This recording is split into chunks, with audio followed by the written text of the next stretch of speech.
علیکم ورحمۃ اللہ وبرکاتہ۔ صرف ڈاکٹر صاحب کی طرف سے جواب آیا ہے، باقی کسی کی طرف سے نہیں آیا۔ اللہ برکت عطا فرمائے، جزاک اللہ خیر۔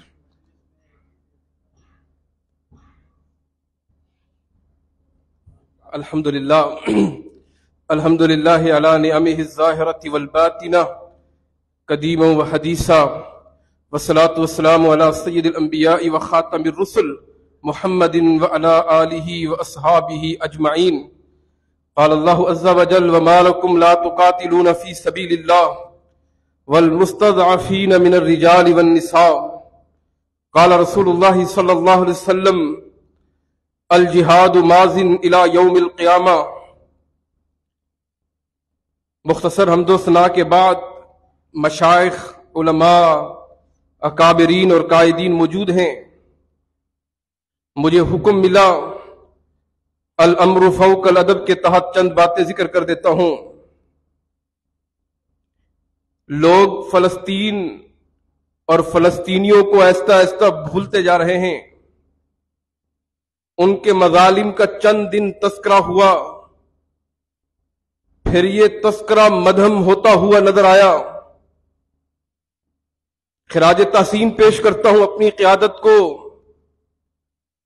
امیر سندھ مفتی محمد یوسف قصوری حفظہ اللہ متعن اللہ بطول حیاتی کو، کہ انہوں نے پھر اس کو زندہ بھی کیا اور اس کا عنوان بھی یہی رکھا۔ یقیناً اپنے مسلمان بھائیوں کو نہیں بھولنا چاہیے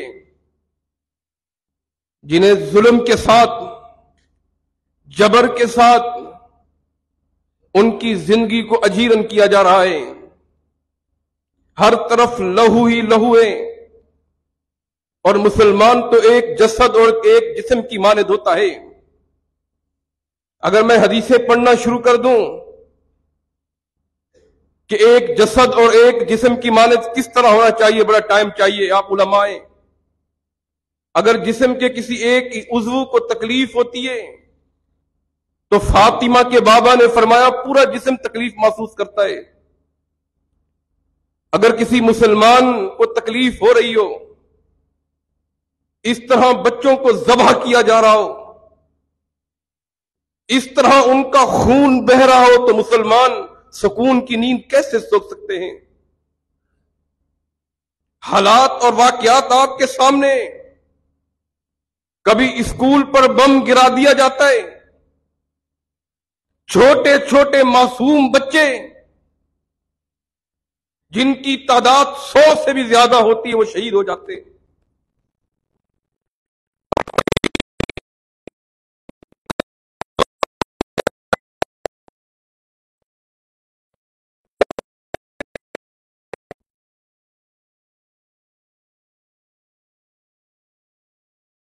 نہ دل غمزدہ ہوتا ہے۔ کہاں گئی وہ غیرت اور حمیت کہ عمر بن خطاب رضی اللہ تعالیٰ عنہ کو دیکھیں، ایک کافرہ عورت کی عزت خطرے میں ہوتی ہے، ایک کافرہ عورت پکارتی ہے اینا عمر، ایک کافرہ عورت آواز دیتی ہے اس کی عزت کو بچانے کے لیے، مسلمانوں کے لشکر کو روانہ کر دیتے ہیں۔ اے مسلمانوں، آج مسلمان ظلم کی چکی میں پس رہے ہیں، آج بچے ذبح ہو رہے ہیں، آج ان کا خون بہایا جا رہا ہے۔ کہاں گئی وہ حمیت؟ ہاں مولانا ارشد صاحب ٹھیک فرما رہے تھے، وہ 313 تھے، لیکن ایمان تھا، غیرت تھی، اللہ پر یقین تھا، شہادت کا جذبہ تھا، تبھی انہوں نے کافروں کو شکست دی تھی۔ آج مسلمان کتنے زیادہ ہیں، تقریر کا شوق نہیں ہے، گفتگو کا طریقہ بھی نہیں آتا، مشائخ نے حکم دیا، یہ دل کی بات کر رہا ہوں۔ کتنے مسلمان ہیں، کتنے ممالک ہیں، کتنے کرۂ ارض میں لوگ ہیں مسلمان۔ اسلامی ملک قوت میں سب سے زیادہ ہیں، کرنسی میں سب سے زیادہ ہیں۔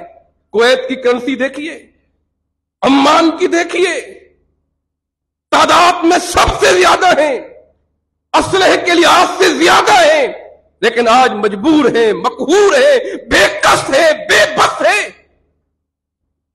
ان کو غیرت پکڑنی چاہیے۔ ہم کچھ نہیں کر سکتے، واللہ نہیں کر سکتے۔ حکمرانوں کو حمیت پکڑنی چاہیے، ان کو غیرت دلانی چاہیے۔ آپ ممبر و محراب کے وارث ہیں، آپ نے اور میں نے انہیں غیرت دلانی ہے، انشاءاللہ دلا کے رہیں گے، دلائیں گے انشاءاللہ۔ ان کے لیے ہم نے دعائیں بھی کرنی ہے، اللہ کے سامنے ہاتھ بھی اٹھانے۔ اور پھر ایک اور بات، ان کی معاشی چیزوں کا ہم نے بائیکاٹ بھی کرنا ہے۔ چند دن چلا جی، نہیں کہانی، نہیں استعمال کرنی، آج وہی شروع ہو گیا۔